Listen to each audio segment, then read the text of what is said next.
Kelajuan transaksi Bitcoin dan XRP sangat berbeza. Bitcoin ambil masa sekitar 10 minit setiap blok, manakala XRP selesai dalam 3 hingga 5 saat dengan yuran yang jauh lebih rendah.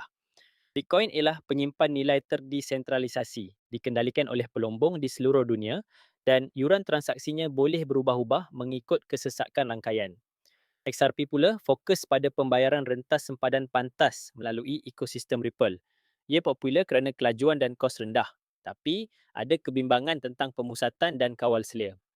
Di Malaysia, kedua-dua Bitcoin dan XRP bukan tender sah. Mereka dikawal selia sebagai aset digital di bawah Suruhanjaya Security Malaysia dan hanya boleh didagangkan melalui platform berdaftar.